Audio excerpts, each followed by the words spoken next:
we gonna have a good time and keep you in the know. Let all your trouble go. In the know, in the know, in the know. In the know, in the know, in the know. In the know, in the know, in the know.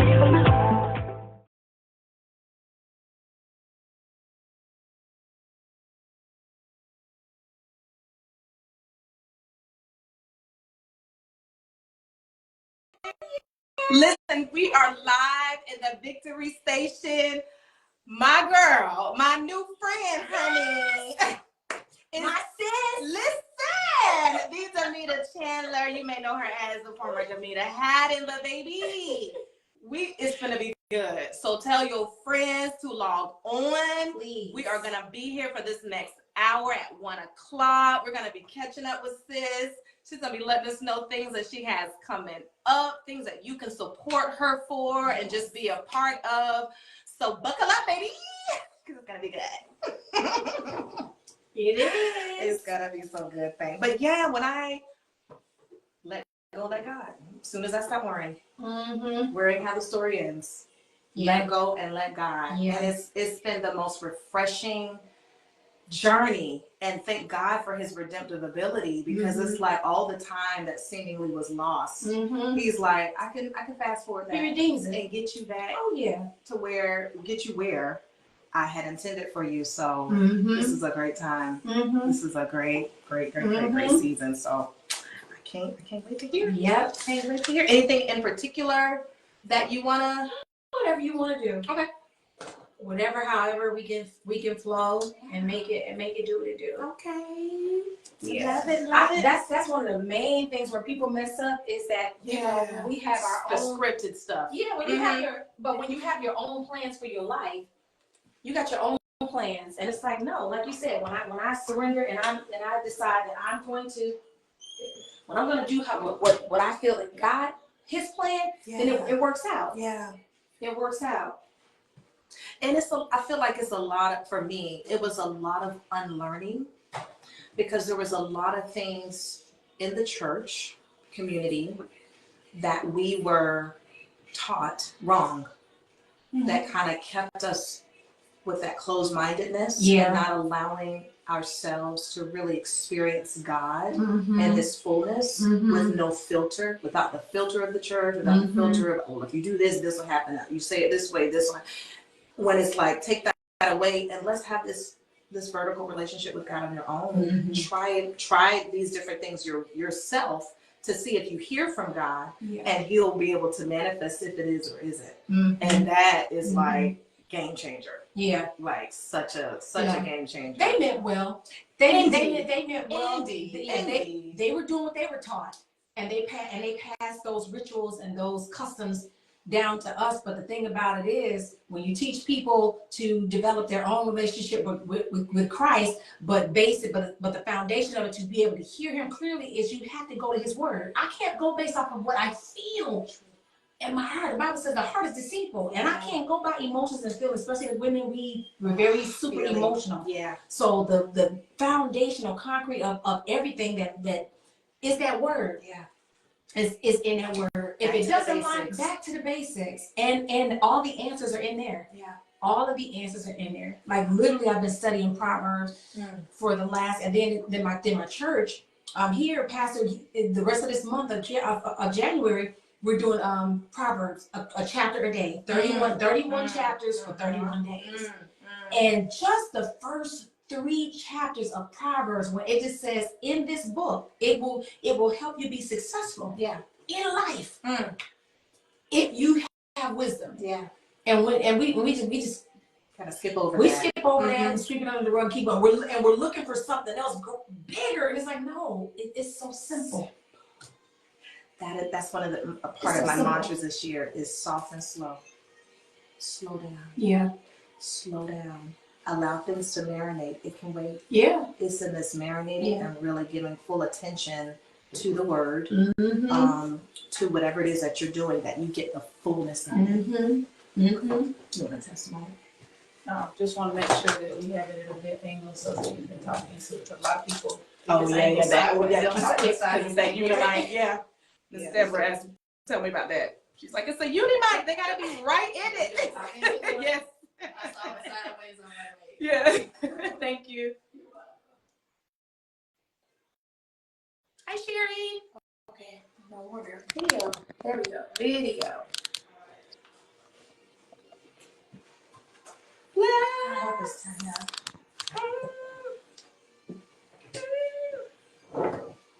Yeah, yeah, yeah.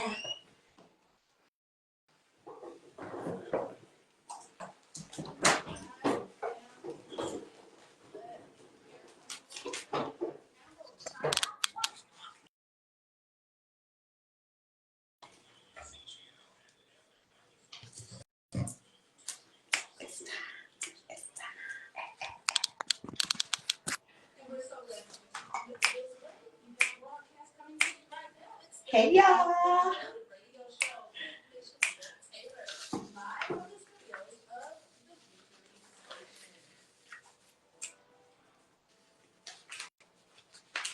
You like that? Hey, hey, hey, hey, hey, hey.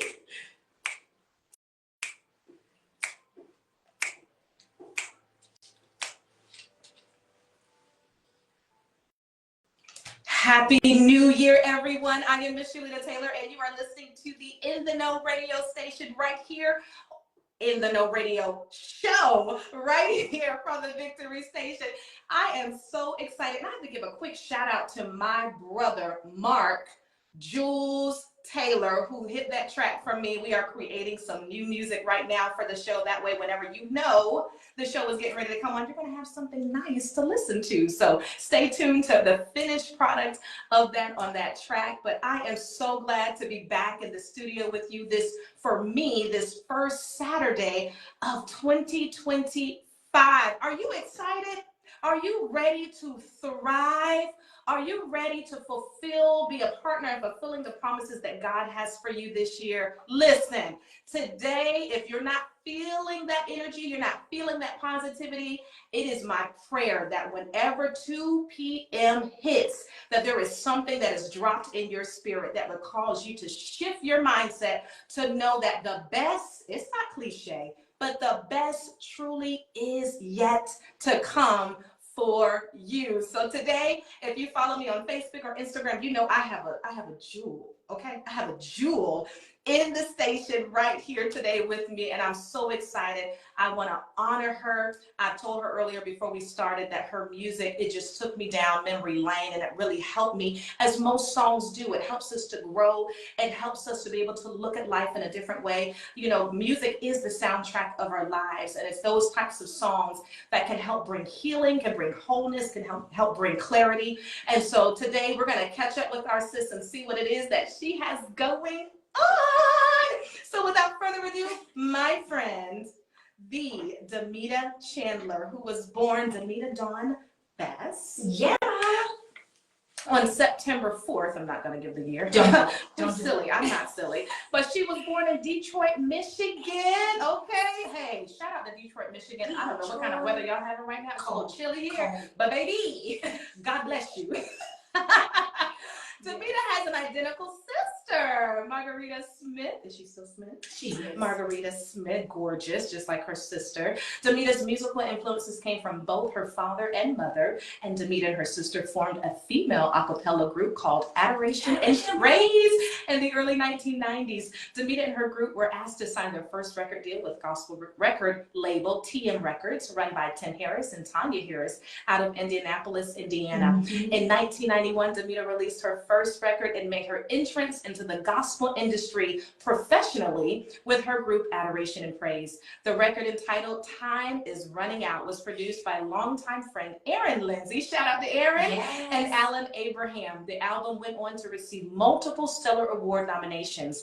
The group's first single, entitled He's Wonderful, received much recognition in industry as it was written and arranged by her and the Adoration and Praise project. This song caught the attention of famous music producer and director and artist, the Donald Lawrence, who recorded Damita's song again under the title Great Things on his 1995 live project, Bible Story Bible Stories, which was released from Detroit-based gospel label Crystal Rose. Damita continued to work on music in the industry as well as behind the scenes and became assistant minister of music at her church, Unity Cathedral of Faith Church. Damita assisted, sang, co-wrote, and arranged songs, directed the choir, baby did it all, worked beside Dietrich Haddon. Her vocal signature was a major part of the era of Dietrich Haddon and the Voices of Unity and the church's debut album, Come Into This House, which was released by Ty Scott Records, March 1st, 96. Damita's first solo project, Damita, was released in 2000, and her second album, No Looking Back, was released in 2008 on Ty Scott Records. In 2012, Damita released her third solo album, Anticipation. Damita Chandler remains a powerhouse in the music industry and an extraordinary testimony of God's faithfulness. Her new song, Hold On To Your Faith, alongside Tasha Page Lockhart and Dietrich Haddon, is hitting the charts quickly and making a lasting impact already. She resides in Orange Park, Florida with her husband, celebrity photographer Ruben Chandler. Clap it up! I had to go down memory lane for things. Oh, Damita Chandler. yes, yes. It is so good to have you, my sister. Good to be here. Happy New Year again. Yes. Listen, I got to see her at the end of the 2024 and now at the beginning. And guess what, y'all? This is her first interview. First interview of 2025. Yes. Man, that's so dope. How are you feeling? I'm amazing. I'm happy to be here. Yes. Be alive. And, you know, a new year, fresh start, new beginning. Yeah. Just everything popping. How'd you bring in the new year?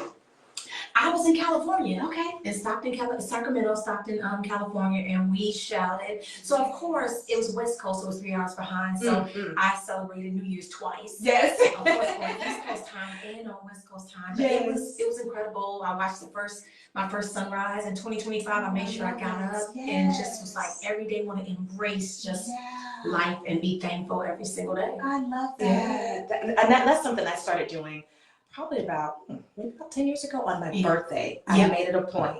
That is the day where you're going to go to the beach, and thank you, we're blessed here in Jacksonville. We can go to the beach and watch the sunrise. Because I coined that last year as my new year. My new year starts on my birthday. That's right. Not when the clock strikes for a new, calendar year. Exactly. Because it's like we are blessed to be able to see that time come around again. And so here we are, 2025. So born in Detroit, Michigan. Detroit, the Motor City. We were deemed the gospel capital of the United States, and we still do, because we hold a lot of tradition and gospel legends. From the Winans, the Clark Sisters Commission, Witness, which Lisa Page. Yes. And I love Witness.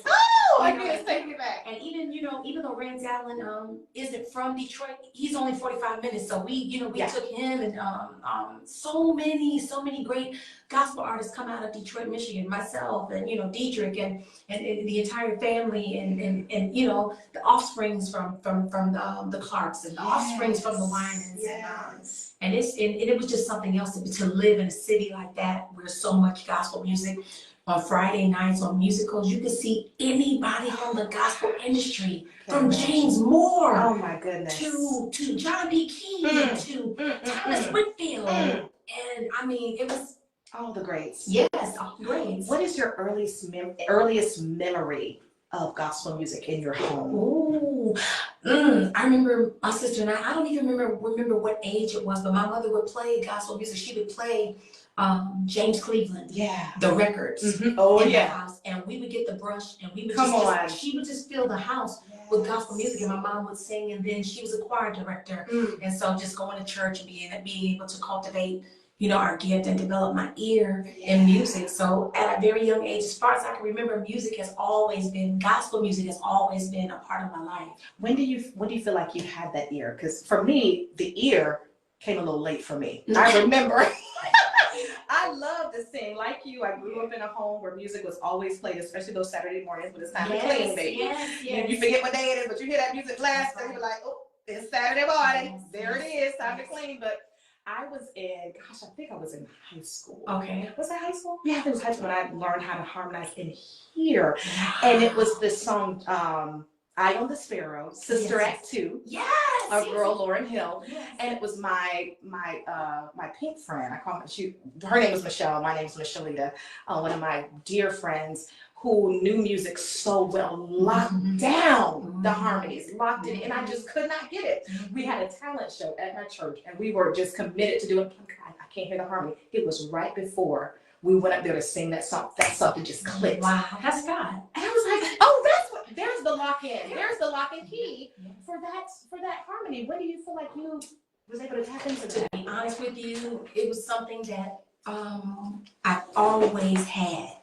But at a young age, I didn't know that I had it. It came naturally because on both sides of the family, mom and dad both were musically inclined. Yeah. So at a young age, my sister and I would go to choir rehearsal with my mom and them, and it was so bad till we were teaching the older people their notes because we were around it all the time. We locked in at an early age, and I promise you, probably like 8 or 9 years old, we were locking in and going to choir rehearsals and singing sopranos, the alto part, the tenor part, to the point that choir rehearsal. So they would look at us like, and we'd be, because my mother was diverse in all kinds, classical and stuff like that. So at my church, when we grew up, they did anthems. Lord God, Yeah. I mean, like, Operatic, yes. So that developed us at an early age because we weren't just doing gospel music. We were doing operatic style and anthem style. The Handel's Messiah, the entire.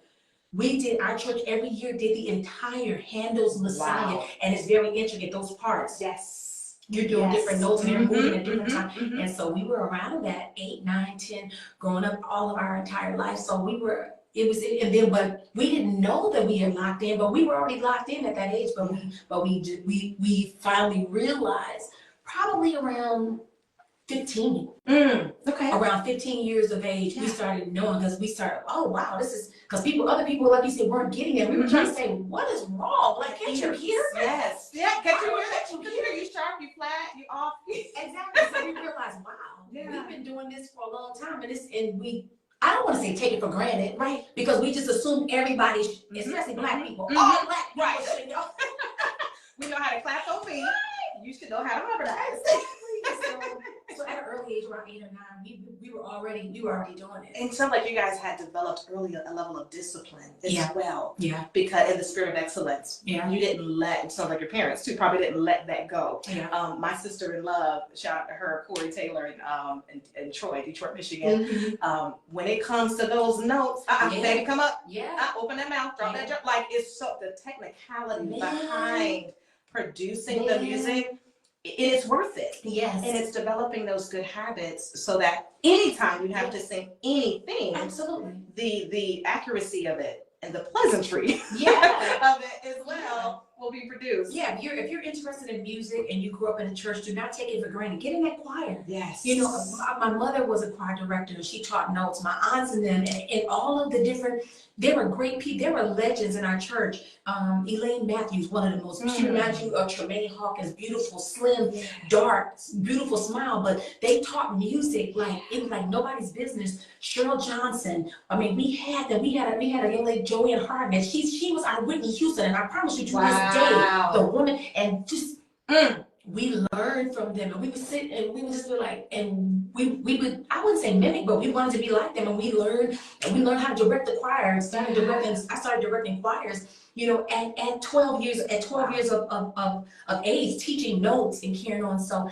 it was something that I was just blessed to be a part of, and then it just helped me just growing up, getting older, being able to, like you say, at a young age, knowing when to be quiet, because we had to have that discipline in choir rehearsal. Yes. We had a choir director. Our children's choir director was Sister Garrett. Sister Garrett didn't play. I'm sorry, we were kids. Yes, she did not play. Was she a shoe throwing person? Was she one of those people? Not Dr. Mary Moss. Right. But and literally, I sang under Dr. Mary Moss in her choir. We were young at that age, but we were able to sit up under people, sing. And she knew when you weren't singing. She knew one time I was faking. I was mimicking. I was moving my lips, and she looked at me and stopped the choir rehearsal. I was like, she's like, I'll give you a bag of peanuts if you really sing. I'm like, oh. How did this didn't know I was not singing.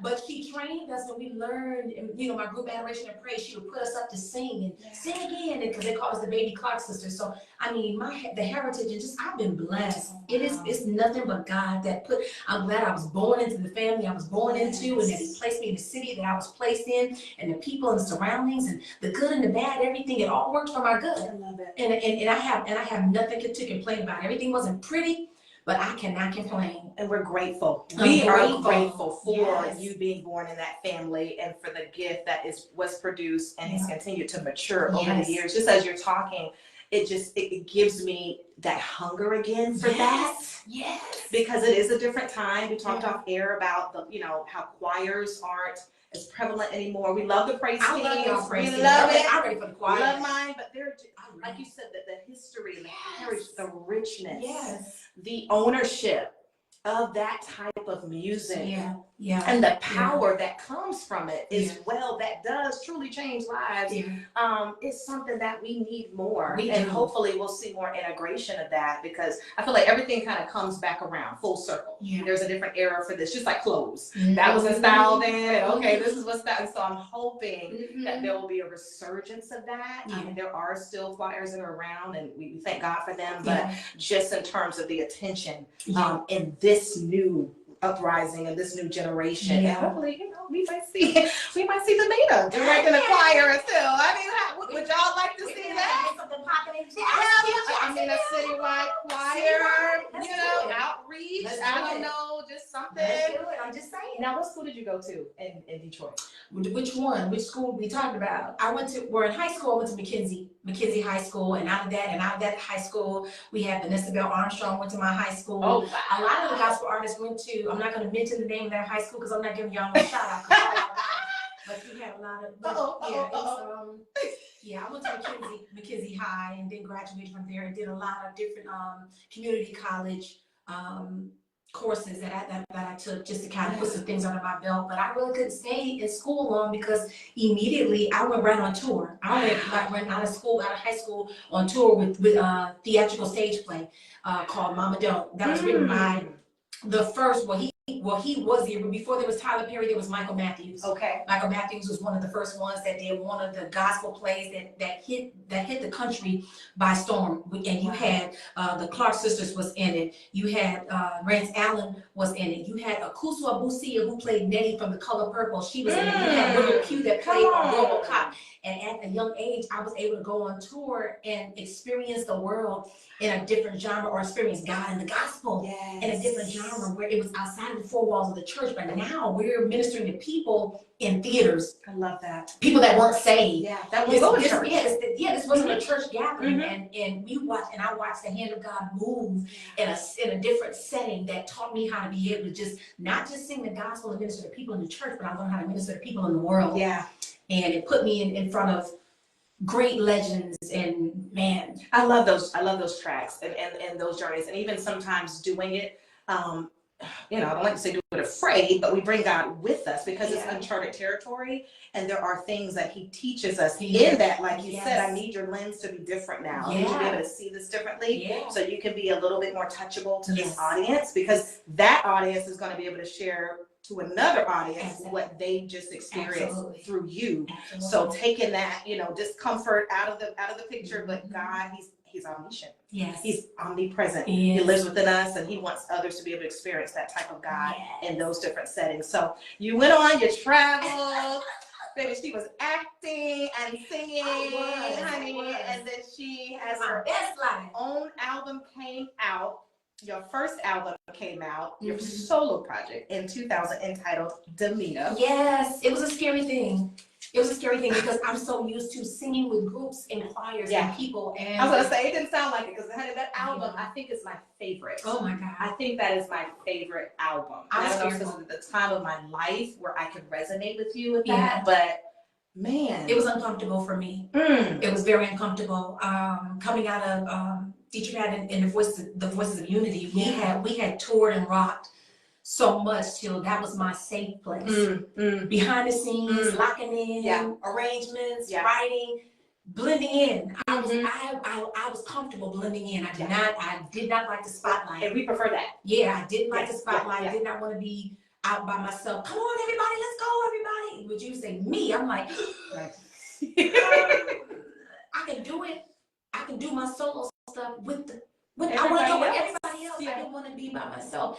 And when that happened, you know, I began to get, and still to this day, I'm still uncomfortable. But I still would rather have the entourage. And when I say entourage, not as in having people to show up because I'm trying to be popular. I feel more comfortable being a part of a network versus it being all about me.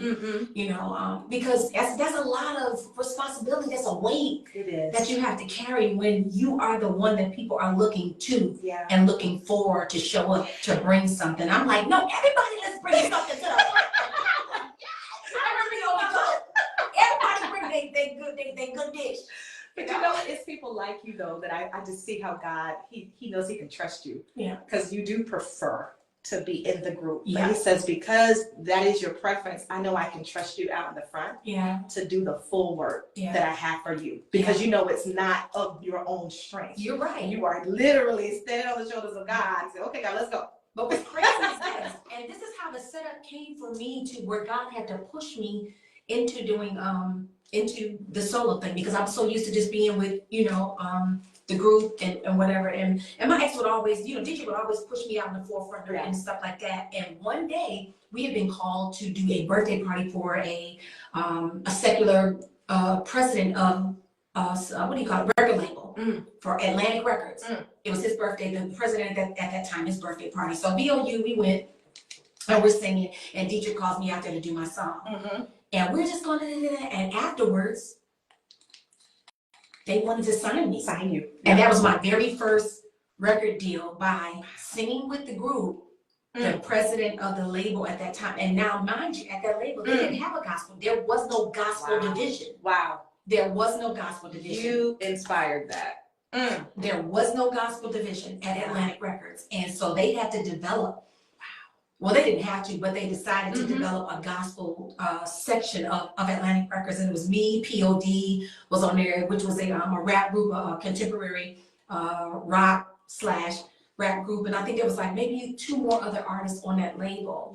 And it was one of the greatest times of my life. Now, had I been thinking back then, I promise you, I probably would not have done gospel. I would not. Let's talk about that. I love those little deviations. I love it because it's healthy. Because we are Bible says, go ye into all the world. Okay. So, but before we get into that, I want to hear one of my favorite songs from your album, Damita. It's entitled "Why." Can you tell us? Oh my God! Can you tell us a little bit about the inspiration behind that song? Jesus Christ! That's off the first project on Atlantic Records, and I wanted to write music that would actually speak to people from a realistic standpoint, not a spiritual, super deep.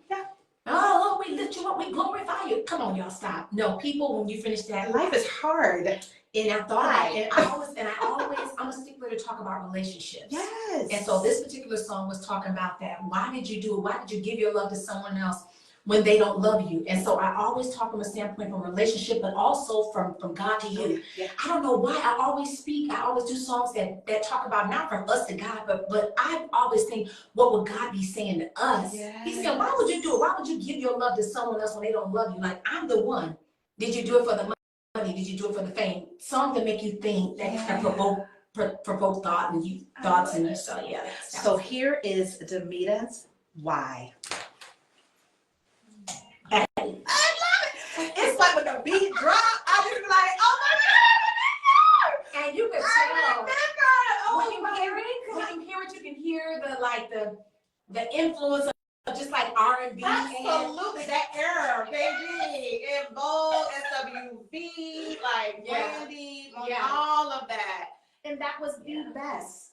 That time frame was the best time. It was of music, and I love that our Christian artists, especially people like you, not that you tap into that, but it was like that sound was just, that was the sound at that time. Yeah. And we were able to hear it seamlessly. Yeah. From, you know, whatever type of music you wanted to listen to at that time. Yeah. So Yeah. I love it. Yeah. I love it. It feels good. Yeah. And let's be clear, I mean, gospel artists, well, I know I listened to R&B back then. Yeah. And I still listen to It's R&B. good. Yeah, and I listen to it now, clean R&B. Absolutely. Not just raunchy, branchy stuff. Right.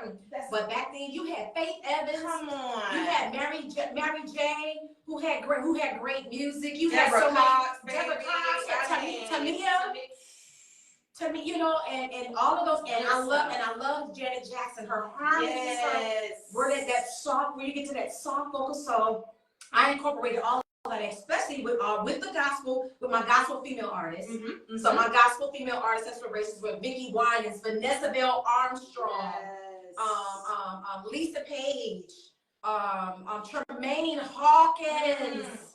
Okay, so you know, all of those I paid homage to. That the Clark sisters, and I learned how to sing and develop my ear even more by listening to these artists. Yeah. Especially, you know, the Hawkins family, who always went into 4- and 5-part harmonies. Everybody wasn't doing that, and everybody couldn't get it. Like you said, God, unlocks that ear sometimes for us that you just can't get it. Like, what is it? He'd be like, boom. Oh, there it is. I know I still at times will struggle depending on what we're singing. I'm like, where is it? I don't hear it. I know it's there. And then when I hear it, after I have to do that, I'm running it a couple times.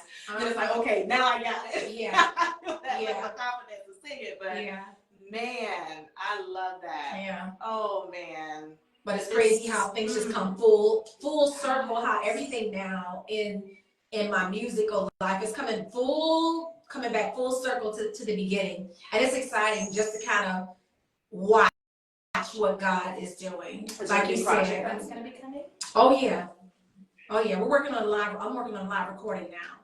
Everybody, because I put it out there and I've just done so many studio stuff. The only time I've ever done something live was with the group. I've never done anything live as a solo artist. Oh my gosh. So my whole team is like, we want it live. So literally right now we're working, hopefully by the end of this month or February, we should be making an announcement on the exact date. Okay. But definitely it's going to be at home in Detroit. Okay. I'm going to be going back home to Detroit this year, but 2025, I'll be doing my first live solo project. I love it. I need to be there. Yeah. So I need it. Because I can get there.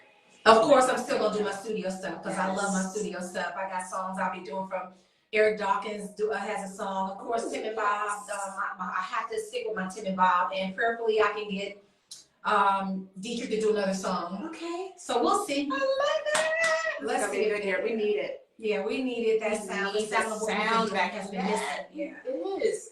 There is definitely a void. Yeah. I mean, and I've talked to quite a few, you know, my friends and others, and they're like, I don't listen to gospel music like I used to. I don't either. It's lacking. And I'm sorry, There's y'all. not- No slight, but I do not listen to. It's very rare. And the artists that I do listen to, they're still much more contemporary. Yeah. There are traditional artists that I do like to listen to, but there's not a lot that's coming with conviction and power. So it's a difference when you know what I'm saying? When we've been around music all the time, I can kind of tell what's just enjoyable and what's really hitting ministry, hitting the heart. And a mix of both too. Because there's some music that I've heard that it's convicting, but it's still a good vibe. It's good entertainment. It's feel good music, but it is doing the work. Yeah. Because I do want to put it on repeat and not, you know, whatever may come from certain songs. Yeah. But it's like it's still doing the work. But I like this. This is so I love that mix too. But we need that. The artist that I'm really that I connect with now in this season of my life is Todd Delaney. Yes. I love Todd Delaney. Yes. I love and that was Why by the one and only Damita. If you are just now tuning in, you are listening to the In the Know radio show with your girl, Michellita Taylor, live in in Jacksonville, Florida from the Victory Station, and I have in the studio this queen. She's bringing all the energy, all the things that we need, and setting us up for 2025 in a beautiful way. We're going to share a little bit of a tease towards the end of the show. Some things that might be coming up a little bit later. I'm so excited, and you're going to be excited too, because it's time. It is time for some freshness on these airways, and she's going to be able to deliver that. But before we went to break, you were talking about a little deviation in the music. You know, she said that she dropped the album back in 2000, her first project. But everybody say, but she said it, y'all. Christian music may not have been her first choice. It would not have. Because the opportunity to do a secular album actually came twice. My first time, I was super duper fearful of Warner Brother approached me with a deal, and I was 17 or 18 years old, and I was super duper afraid because of how we was taught, oh, the devil, and to be honest with you, I really wasn't ready. I probably would have been sifted away and wasn't in a place where I would have been able to handle that arena. Instead of me being the influence, I would have been influenced by some other things that would have probably taken me off somewhere else. But when it came back around again full circle, the opportunity, like that particular, the first project that I did with Atlantic Records, I worked with some legendary greats, people that were not gospel. I was in the studio, I was working with Arif Martin. Anybody that knows who he is, he's an amazing producer. That has produced legendary people and I work with, Jim Ed Norman from the Eagles. If anybody knows, the Eagles. And then I was in a session, and literally they called Barbara Streisand on the phone to listen to my music. And I, Reba McEntire, recording Reba McEntire. Like I've been able to be in those type of surroundings, but for some reason there was always fear. There was always fear. But I do believe that there is a place for some believers who are ready to go into that industry to be able not to, but be able to be put in position to be able to make a difference. Yes. I do believe that it's not for everyone, and everyone shouldn't strive to do that. Stay in your lane. Right. Be who God has called you to be. But God has placed me in those areas and in those rooms with people to be able to be influential. I used to sing background for Aretha Franklin. That's awesome. Oh my goodness. I used to sing background for her, and it was good. How was that experience? It was very intimidating. It was super duper intimidating. She actually saw me because like I told you, I've done theater since I was 17, and we did a play called Black Nativity. Black Nativity is a play that's been going on for years now, and we did it in Michigan, and I was singing, and every night they spotlighted me on a song called Sweet Little Jesus Boy. Born in a manger, sweet little Jesus boy, I didn't know who you were. And after the play was over, she was there, in the audience, and they said, Miss Franklin would like to speak to you. Oh my goodness. And fear. The Aretha Franklin. She said, little girl, I don't know who you are, but I would like to know if you would, mind, singing background for me. And I was speechless. I was speechless. But check this out. This is how religion has us. I thought between, this is an honor, and I'm gonna go to hell if I sing background with her. Come on. And I cried, and for about a week, she said, I'll give it, and I cried. Free the people. And finally, my mom and my dad, who are ministers of the gospel, spoke to me and ministered to me. And I took that opportunity, and it was one of the greatest opportunities ever for my life. And there was so much favor. I would go in, and she would call me, and I was the youngest person on her team. Everybody else was like in their 30s, 40s, 40 plus at that time. I was in my 20s, in my young 20s, to the point where she would say, Damita, I need you to go over to we're going for sound check. She's singing at the Fox Theater, and she's not going to call me. She would call me, hey, I need you to fill in for me for sound check, and I need you to check my mic, and I need you to let them know that it turned off the air. She was giving me instructions. I was on Miss Franklin, you have to turn the air off in the building. She said, if there's air, when she shows up, she's not performing tonight. I need to go to her dressing room. Like literally, it was so much favor. Would just call and go to her home, and she would play, and it's just so many other things, intricate moments that I'll never ever forget, and things that she said to me that I will never ever forget. So I've been great. I thank God. I cannot complain. I cannot complain about my life. I just can't. It's been just, and everything's coming full circle. I was gonna say as a child, you were set up, and this is hearing a bit of the journey, because there's a little bit more of the journey we're gonna tap into in a minute. That propelled you into those platforms, mature at a young age and ready. And I love. Check this out. And this is how crazy it is. Remember when the Waiting to Exhale soundtrack came out? Yes. And there's a song that Aretha does called It Hurts Like Hell. Yeah. That's me. On the background. We went into the studio and recorded it, and we were in there doing the background, and after everything was I'm over, geeking a little bit, y'all. Okay. so and literally, aren't you guys? So after the session was over, after the session was over, she said, "All right, everybody, thank you for coming. Damita, I need you to stay." Oh, and my heart was like, I'm about to get in trouble because I called her Miss Franklin. Yes. This is Miss Franklin. Yes, Miss Franklin. Damita, I need you to stay. Everybody else, thank you. Leave.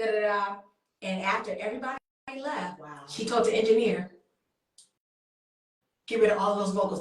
You need to go back in there and literally clean it so up. sometimes it hurts so bad. Yeah, so it's like I was like, oh my God. So it's Waiting to Exhale. Waiting to Exhale. That I mean, who hasn't seen that? We haven't heard that song. Yeah. Now we know who was really doing the work behind that. Yeah. That is incredible. Yeah. I love that. I love that because you were covered from the very beginning. Yes. To go into those different places. And there was not compromise. That's what Who I'm saying. I was.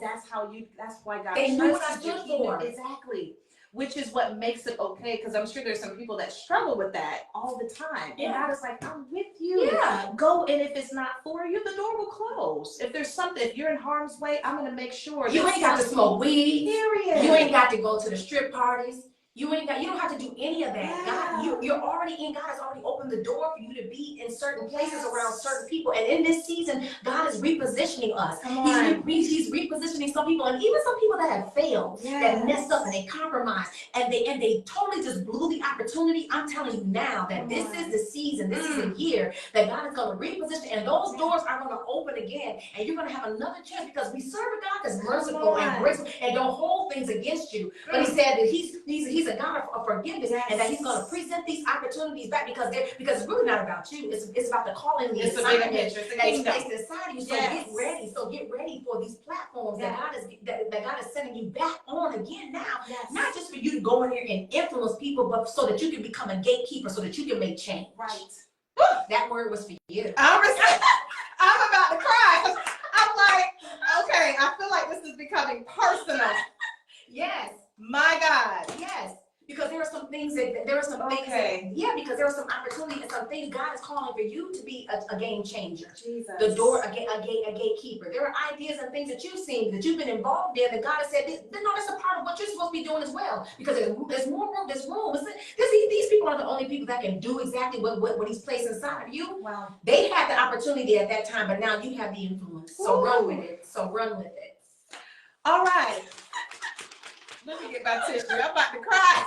Because I felt that shift. Yes. But then she confirmed the shift. I'm sorry. No, don't you ever apologize for allowing God to use you. And that's it. That's anybody. And so I receive it. I thank you, and I'm honored, man, to have received that from you. And I hear just that sense of urgency in your voice, because I feel like we are living in a critical time where I know for me, I've in the past just overanalyzed things too much at the expense of time. We're creators. September babies. Yes, we just are. Your mind is constantly But going. it's a different day. It is. And God says, when He says, I said, go.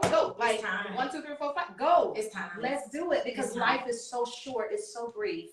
And there's intentionality for every day that we are breathing. And Damita, you got a testimony. You have lived through. Yeah. You have lived through death's door. Absolutely. Multiple times. Absolutely. But here you are.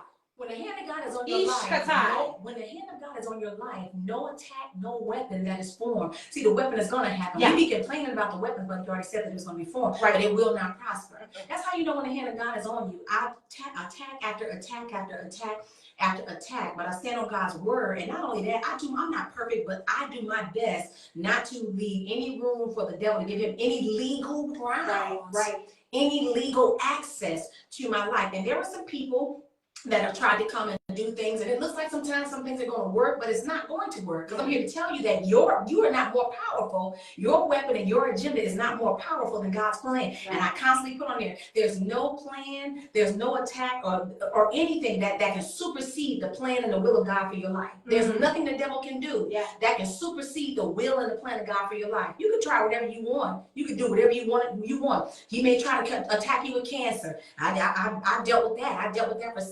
6.5 years, on and off, cancer or whatever. He said, okay, well, the devil said, I can't take her out with cancer. So let's try to work on your marriage. Okay, you try to do this and that, and the hand of God stays and keep things in place. Yes. So I can't do that. Well, let me try to mess with your career. And you look around and things that look like that. But all it is God will even use. He said, what did he say? He said he'll use all things are working. Yes. All things work for the good to them who are called to, oh my God, that are called according to his purpose. So those that are called, he's using even those bad things. He's using it. Actually, it's working for you. It's because it's actually become your employee. Okay. Working for me.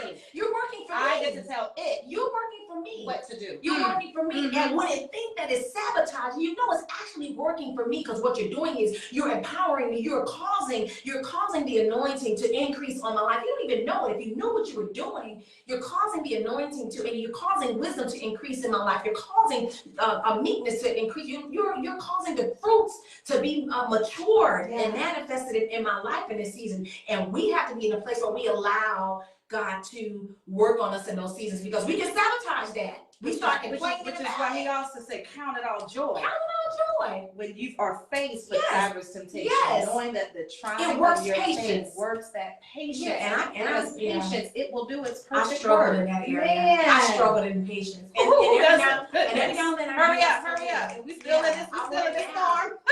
I'm ready to get out of this storm. I'm ready for But through all of this, God has produced brand new music, brand new songs, and that's been my prayer. God, I want to make sure that as I get ready to release new music and new content, I want to be able to speak to the hearts of people right where they are. Not from a religious standpoint. The music is actually, we have a little bit of both, because I love the traditional sound. I love the worship. I have that worship sound, and then I still have that R&B rhythm and bless sound. Okay. And you know, I have a song that we're gonna release. I did with Q Parker from 112. It's a love song that I just believe in being able just to minister to the whole totality of a person, not just your spiritual side, but there are sides we just want to just ride out in the summer and roll the windows down and bunk. I just want to be able to get on the beach. Can I just have a vibe? A good vibe. And so we're coming from all of those aspects, but this live recording is going to be absolutely phenomenal. It's not going to be the tradition, because I'm a very theatrical, creative person. So I'm going to be coming from all of those different. You're going to be able to enjoy yourself. We're going to go from 2025 new music. Our girl Damita just said it now. We are having new music. She's going to be doing a live project.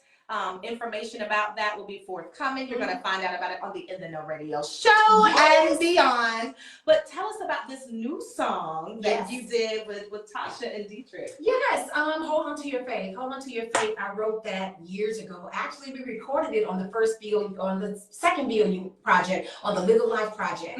And it was the very first version of it. Then I re-recorded it again. On my project, on the solo project. We did it on the live around midnight at the GMWA. So it's been recorded multiple times. But this 2024 was the 25th year of the Chainbreaker album, which we did.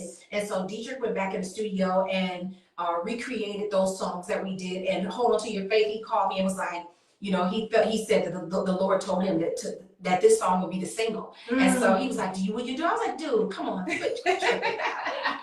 But good doggone well, I'm gonna do it. And we went into the studio and did it, and he added Tasha on the song.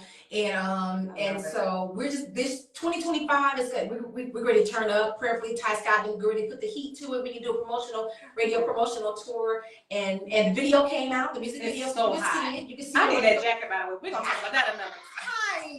The passion for fashioning. And the video. So it's popping. It's popping. He did a great job, I believe. Dietrich produced it, and I believe Marcus Hodges. Forgive me if I got it wrong, but I do believe Marcus Hodges out of California produced it, and I'm just grateful and thankful that God dropped that in His spirit to be able to use my song as the single. And I love it. It's such a great anthem for this year too. Hold on to your faith. faith. Don't let go. Mm-mm. Keep believing, because you are partnering with God whenever you are holding on to your faith. So let's get into it.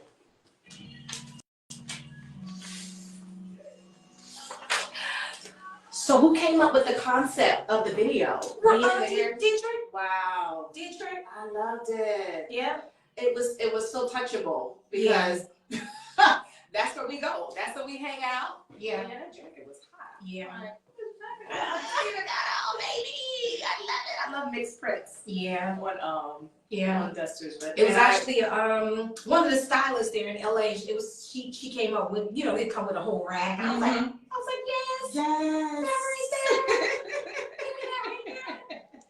So. Oh man, this was so good. Wow, so freeing, because we talked about before we even started the show about kind of unlearning some things of the church because of the fear factor. Yeah. Don't you go over there, don't you do that, girl. And God is like, I'm so much bigger than anything that you could think that could get in the way of my word being performed. But He's obviously, God isn't ignorant. He knows who to give that assignment to. Because like you said, had you had taken it earlier, you might have been overtaken. I wasn't ready. But it came back around. Yeah. For that, because your voice, your presence was still needed in that space. Yeah. And my God, Aretha Franklin, oh my gosh, what a legacy of sound that you were able to impart with her. Like that's just. I remember crying over that, like, oh God, can I? It was torment, and that's what religion will have you at a place where you're tormented, and it's just like, this is bondage. This is not what God is calling for. Girl, you got a gift. That's what I'm talking about. Go out there and do what you. That's what I'm talking about. Do what you do. That's you ain't going to know. You're not going to hell. That's you live your life and stand your ground and do what you're doing. And I thank God I did it. Me too. I thank God I did it. Me too. And having that mindset and that freedom is so huge. Yeah. I mean, me and many others that were raised in church, I don't know, it's like, I'm with you. Yeah. I am with you. That's that vertical relationship with God is just so important. Yeah. To have, and and again, your parents are like, baby. Yeah. You good. We were at our house one time, and we were just rehearsing or whatever, and she told the singer, she said, I don't know what this little girl got on her life. She said, but whatever it is she got, I want it. Ooh. That stuck with me. That stuck with me. That'll stick with me for the rest of my life. Because I remember the deposits and the times and the phone calls just out of nowhere when you got Aretha Franklin just calling me for no reason. What you doing? You want to go get something to eat? I'm going to go send a limo. We go get some barbecue. You just want to be in your space. Or one thing she loved to do was oxtail. The oxtail, just go cook it and just come over and just eat and just like, and it was just like, these are more private moments that it's like, no one will ever believe that I'm sitting here in this woman's house and she's just making oxtail, and just eating and just relaxing at the piano. She playing the piano. We're just sitting there just chilling. That's incredible. Yeah. Yeah. Wow. That is awesome. This has been such a blessing. Yeah. This has been, we will share this, repost it, because there was some nuggets that were definitely shared today. We just want to talk about how the word balance. Yeah. There's a tug of war with that word balance. Me and a couple of guests talk about that. And Pastor Mike Jr., he came up with the term orbiting as opposed to balancing. Because balancing means something that's going to suffer in for every time. But orbiting, everything is still up. Yeah. But the focus and the attention may shift. So it doesn't mean that something is less important. It just means that this is going to be more attended to something else. So we'll talk about how you balance your music and your family and your marriage and traveling and just kind of keeping that self-care intact, because in the church, old school, you need to be there. Doors are open. You should. You'll be all right. Just come to church, But now that we have finally taken some ownership and have more of a better view of healthiness in the sight of God, we know that it's okay for me to stay home and watch a movie or spend a little extra time, with the family. So we're just kind of speaking to that a little bit, and then hopefully they can find out more about what's going on with you, keep up with you, and we're gonna be done. Good. We got like 10 minutes. Hey y'all. Hey everybody. I see you guys. Larry Henry, Maddox Music. And we are on the In the Know radio show with me, Michellita Taylor. We are still in the studio with our girl, Damita, who has been giving us, listen, if you missed this interview, we're going to make sure that you're able to watch it again. You can follow me on Facebook, and that is at my name, Michellita Taylor, Michellita Taylor. And stay tuned for the YouTube channel that's coming out as well, so that way you can see all of this information that Damita has shared with us today on this incredible interview. And I mean, sis has been busy, okay? Sis has been busy since she got here. Okay, and off air, we were just talking about how, whenever you do have multiple hats and you have all those different slashes behind your name, how you maintain that balance, and making sure that you are having that self-care time and really allocating that time in an appropriate type of way for you and for your family. What does that look like for you? For me, it's organizing. I'm a good organizer. I love organizing, putting things in order. Anything, I have OCD, so anything that's out of place, I have to pay attention and I have to get it in place. Yeah. So some things that I probably thought were a priority or top on the list has to take a back seat for a minute until I can get things organized in this area. Not perfection, but just things need to be in order, put away. Neatly fitted, so I can spot things that are out of order in my own personal life, whether it's family or whatever. And really for the past 6 years when, battling an infirmity, when I was battling cancer, a lot of things slowed down because I was in and out of the hospital. In and out of the hospital, even just as far as like last year, whenever I go in, you go in for something and you're in the hospital 2.5 weeks or whatever, so it slows you down. But I'm the type of person, as soon as God raised me up, I put my foot to the pedal and I'm gone. Literally, they have to say, Damita, you cannot go sing. You just had surgery 4 days ago. Jesus. But when you organize things to the best of your ability, and some of us need to be strengthened in the area, but I'm a great organizer, so I try to make sure that I can put things in its proper perspective where it needs to go. If this needs more attention and I see it's lacking in an area, I'm going to do my part to make sure that I implement the word, speaking positivity, speaking life to the situation, and learning not to complain about it, but learning to try to cultivate and do what I can according to the word, but to the best of my ability to straighten those things out. What do you like to do for fun? Like, how does Damita get her kikis on?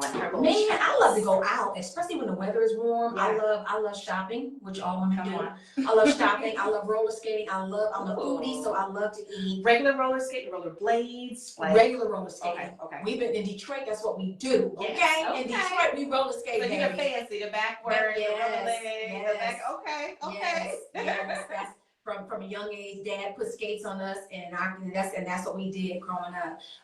Well, I mean, heck, that's all we could do for a little kid. It wasn't a lot that we could do. Roller skating was one. We couldn't even go to the movie theater. I didn't see my first movie till I was about 21. But anyways, that's another story for another day. Freedom. But I love to eat. I love traveling. I love traveling, and I love building relationships, real healthy relationships. And I love sometimes just kicking it, putting your feet up, like you said, watching a movie, going to the beach.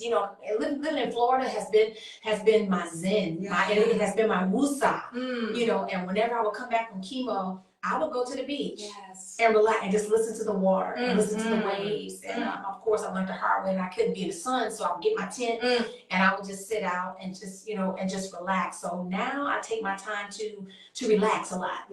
I don't feel like I got to be working all the time. I do, but just as much as I work, I take that time now because I'm much older now, and dealing with chemo and radiation it changes the structure of your body and stuff. So now I know the importance of saying, hey girl, take these couple of days to relax. And I'm so glad you said that, because my next question is, how do you know when it's more beneficial for you to say no instead of yes? Because sometimes we'll be given that yes when it should have been a no, and we pay that cost. So how do you know how to gauge when it's more appropriate? Of course, it would depend upon what type of setting and you know, the dynamic of why that yes would be more prominent than the no. But overall, how do you gauge when to give that type of response? If I feel under pressure, you ain't gonna put me. No, you're not gonna put the pressure on me to say yes. If I feel like it's pressure, or I feel like there's a motive, or I feel like it's something that could be detrimental to me, that could against my testimony or against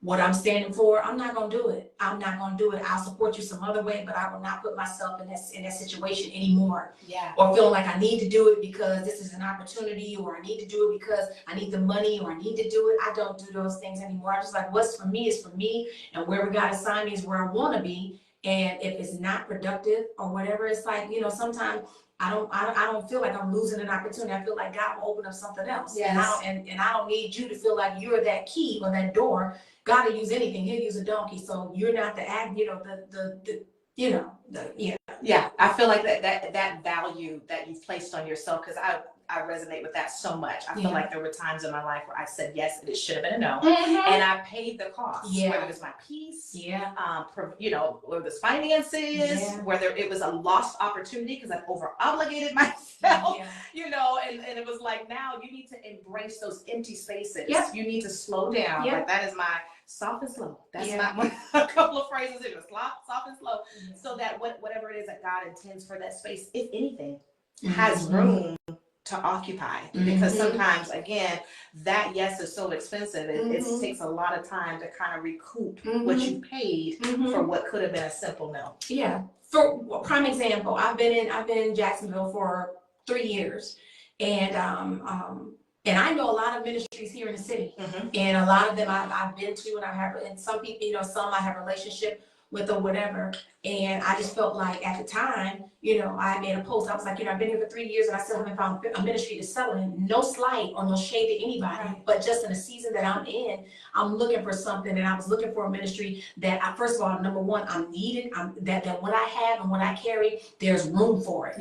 And then what the ministry is carrying and the leaders have what I need. And when I finally found that about 3 weeks ago, and I locked in, I was like, this is for me. This word is for me. This God is speaking through these leaders for me, and it has nothing to do with any other pastor that I know of in the city. And so, like you said, there wasn't a pressure to walk into. You can go anywhere. I can go anywhere, but it's like, no. It has to be the right timing, the right situation. It has to be the right setup, and what God is calling for me. That's how you can differentiate between, you know, what I'm doing and what I should be saying yes to and what I should be saying no to. Don't take it personal. It's nothing personal. That's right. It just has to line up with what God has for you. And that's good mental health. That's healthy. Whenever, and it's not selfish. It's self-reflective. And again, kind of balancing it with what God is saying, because He'll confirm that. But that's like a healthy, like, self-check. This is feeding me. I'm also able to feed. There's an even exchange of what is given, give and take in that particular setting, and in this case, church. That's a healthy way of thinking wherever we go. That way, when we're not stressed out, we are not causing, you know, any type of induced ailments, sickness, or migraines, and just all the things that happen because we've over obligated ourselves because of pressure, because of guilt, because of religion, all the different things that, because people will give you something to do. Like, people will busy you very quickly. But we are the ones with the free will, thank God, that can say, no. That's not what I'm supposed to be doing right now. Season for that. No. Well, thank you. Thank you. Rita, this has been awesome. Will you you come back? Anytime. Say the word. My goodness. Tell the people how they can stay in touch with you and all the things that you have coming up. Instagram, official Damita. Facebook, Damita.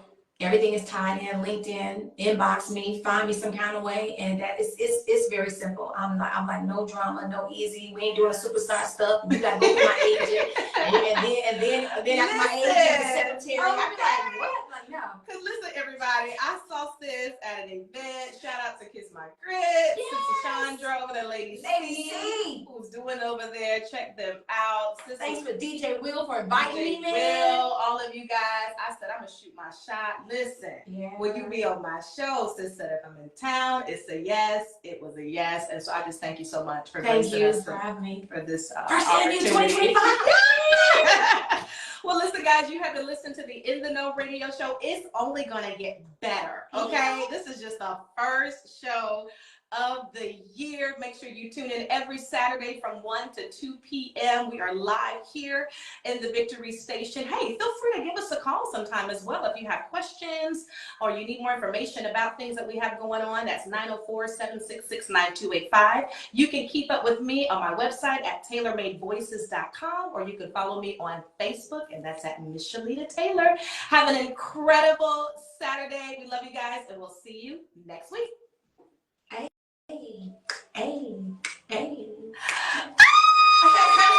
Was this not incredible, y'all? Were y'all blessed? I mean, really. Awesome. Were y'all blessed? It was so fluid. It was so God. We're going to pray before we depart, but we're going to let y'all go. Thank y'all so much for tuning in. Thank you for your support. Listen, because sis said she needed this interview, that's why we went live now. I'm going to challenge y'all. Y'all got to download the app so y'all can listen in on these interviews, okay? Because I'm not going to be doing Facebook Live all the time. I'm just letting y'all know in advance so you ready, okay, for the transition, for the shift. But thank you so much, and we'll see you next week. Bye.